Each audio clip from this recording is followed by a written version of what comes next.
بسم اللہ الرحمن الرحیم۔ السلام علیکم ڈیئر کیڈٹس، امید کرتا ہوں آپ سب خیریت سے ہوں گے۔ اور گزشتہ لیکچرز میں گرامر پہ ہم بات کر رہے ہیں، اردو قواعد پہ بات چل رہی ہے۔ تو آج اس سلسلے کو حصہ نحو کا جو پہلا سلسلہ ہے، آج اسے مکمل کرتے ہیں۔ تو سب سے پہلے آج دیکھ لیتے ہیں کہ مرکب تام کیا ہے۔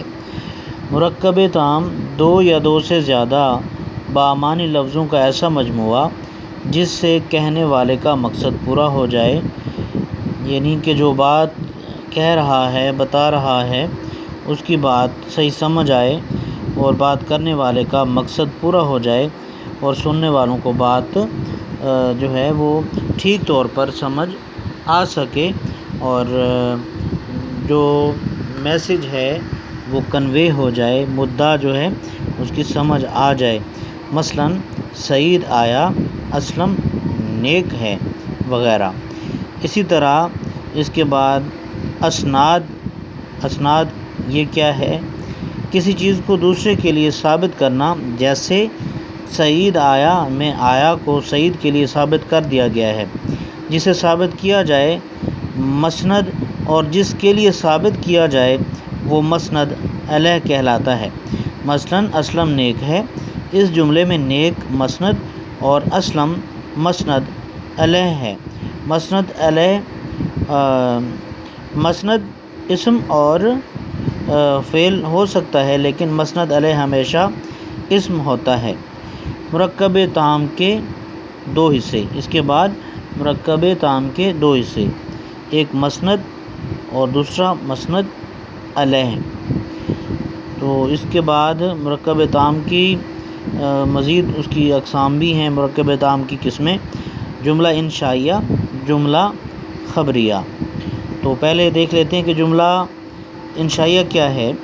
وہ جملہ جس میں فعل امر، فعل نہی، سوال، ندا، تمنا پائی جائے، جیسے تو پڑھ، اسلم شرارت نہ کر، کیا سعید نے کتاب پڑھی، اے اللہ رحم کر، کاش میں محنت کرتا، یہ تمام جملے انشائیہ ہیں۔ جملہ انشائیہ کے بعد جملہ خبریہ ہے۔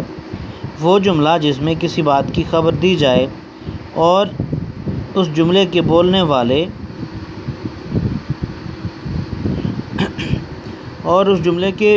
والے کو جھوٹا یا سچا کہہ سکیں۔ جملہ خبریہ کی مزید جو قسمیں ہیں، جملہ اسمیہ اور جملہ فعلیہ۔ تو جملہ اسمیہ خبریہ کیا ہے؟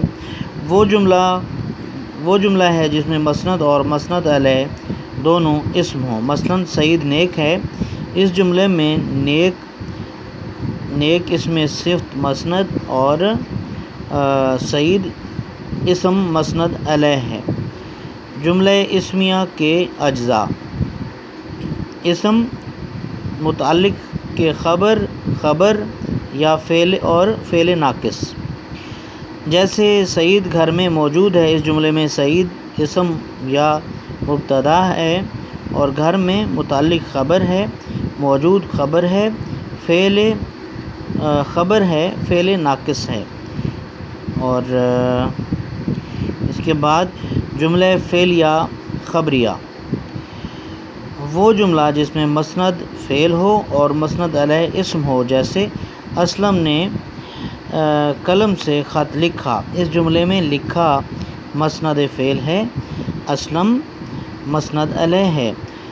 جملہ فعلیہ کے اجزاء: جملہ فعلیہ کے اجزاء فعل، فاعل، مفعول اور متعلق فعل ہیں۔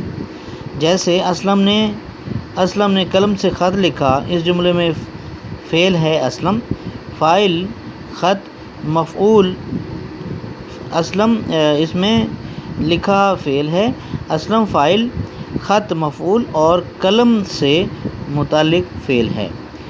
تو ڈیئر کیڈٹس، آج کے لیے جو ہے ہمارا جو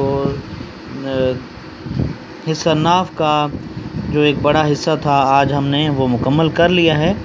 تو انشاءاللہ اس کے بعد گرامر کا جو آپ کا اس لیول پہ سلیبس ہے وہ تقریباً مکمل ہو چکا ہے۔ انشاءاللہ اس کے بعد نئے ٹاپک کے ساتھ پھر آپ کی خدمت میں حاضر ہوں گے۔ کوئی کویسچن ہو، کوئی ڈاؤٹ ہو تو گروپ میں آپ واٹس ایپ پہ پوچھ سکتے ہیں۔